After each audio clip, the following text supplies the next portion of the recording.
J'ai développé plus de 30 SaaS en tant que fondateur pour moi ou même pour des clients. Et dans cette vidéo, je vais te donner les 5 apprentissages que j'aurais aimé qu'on vienne me dire 5 ans plus tôt. Parce que oui, faire un SaaS, c'est compliqué. Tu as vraiment très peu de chances de réussite. On est à moins de 10%. Mais si tu regardes cette vidéo, je peux t'assurer que tu vas augmenter tes chances par 2, 5, voire 10. Ok, je déconne pas, donc prends le temps de regarder, ça va être très court et très intensif, rempli de valeur. Et on commence dès maintenant avec le premier apprentissage, feedback is king. Qu'est-ce que ça veut dire? Il faut que ton utilisateur soit au centre de tout ce que tu fais. Tu ne développes pas des nouvelles fonctionnalités à partir de la dernière idée de génie, parce que en tant que développeur, on a toujours envie de développer une nouvelle petite fonctionnalité qui fait plaisir. Non, tu développes des fonctionnalités à partir de ce que tes utilisateurs te disent. Pour ça, la première étape, c'est récupérer les datas, récupérer ce que tes utilisateurs veulent.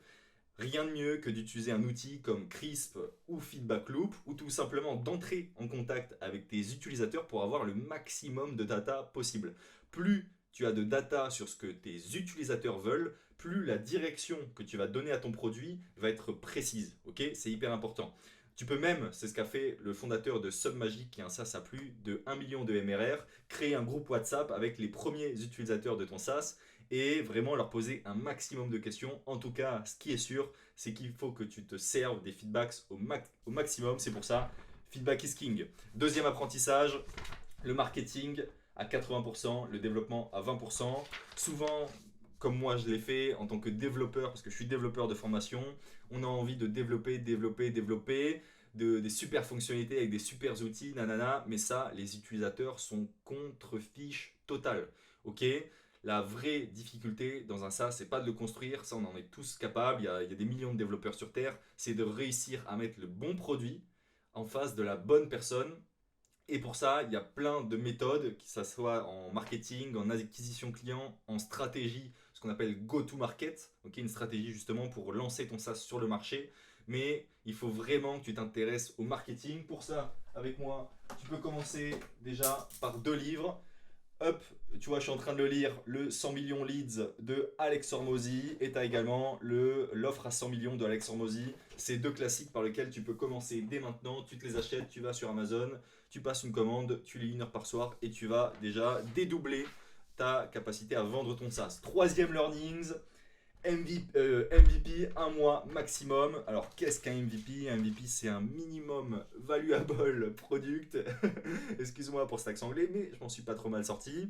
Et grosso modo, il faut que tu confrontes ton SaaS au marché en moins d'1 mois.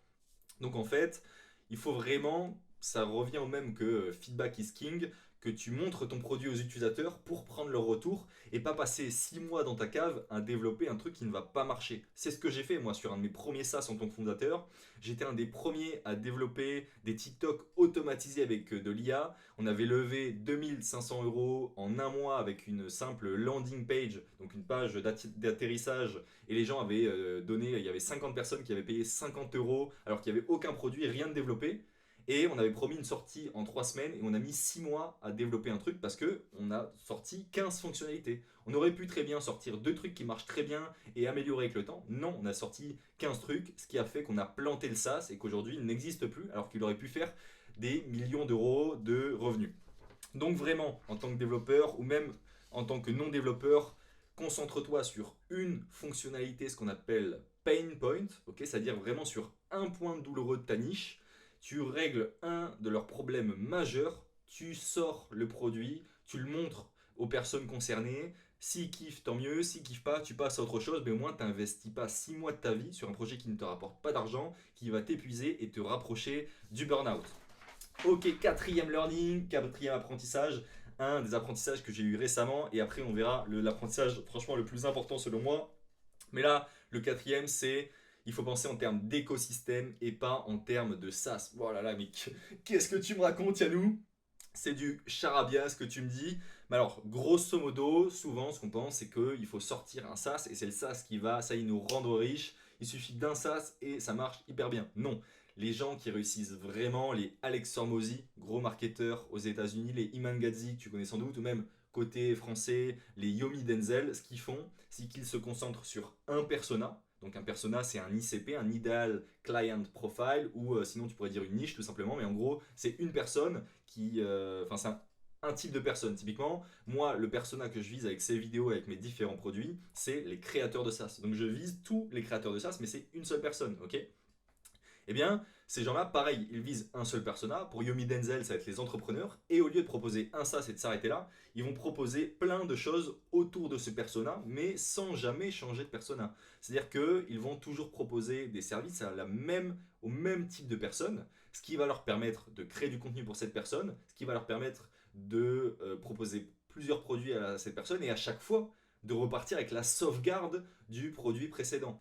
Moi, aujourd'hui, si je veux sortir un SaaS pour les créateurs de SaaS, étant donné que j'ai déjà créé du contenu et que j'ai 1000 abonnés sur YouTube, sur LinkedIn, etc., bah, ça va être beaucoup plus simple pour moi de me lancer et de marketer mon SaaS justement pour les créateurs de SaaS. Okay, et pareil, par la suite, si ce SaaS a marché et que je lance un autre produit pour les créateurs de SaaS aussi, bah, je vais pouvoir reprendre les clients que j'ai de mon premier SaaS et leur dire regardez, j'ai ce deuxième produit qui répond à un autre de votre problème. On a fait un super bon marché ensemble sur le premier, est-ce qu'on repartirait pas ensemble sur le deuxième? Ça, c'est vraiment la stratégie et l'apprentissage que j'ai eu dans mon premier épisode de podcast, SaaS Lab, et c'est hyper important de mettre ça en place. Le dernier apprentissage, le plus important, expérience, pourcentage d'expérience égale pourcentage de réussite.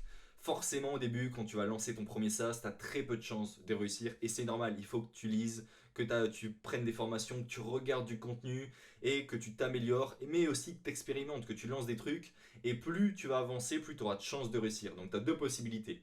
Soit bah, ça prend du temps, tu vas petit à petit apprendre, et plus tu vas avancer, plus tes SaaS auront de chances de réussir.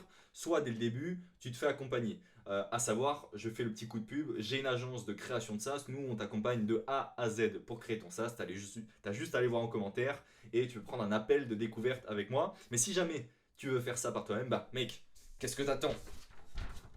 Abonne-toi, lâche un like, regarde-moi ce pouce bleu comme il est magnifique là.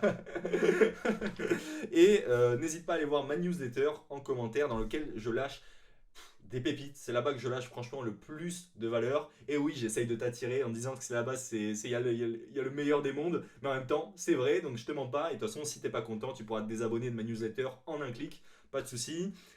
Voilà, j'espère que tu as kiffé la vidéo. Je pense que j'ai tenu ma promesse, je t'ai appris énormément de choses. Si tu veux une vidéo 2 de ce type-là, parce que j'ai encore plein de choses à dire, lâche-moi le commentaire 2. En commentaire, lâche-moi 2 et je saurai que vous êtes chaud pour une deuxième vidéo. Allez, c'était Yanis. Ciao!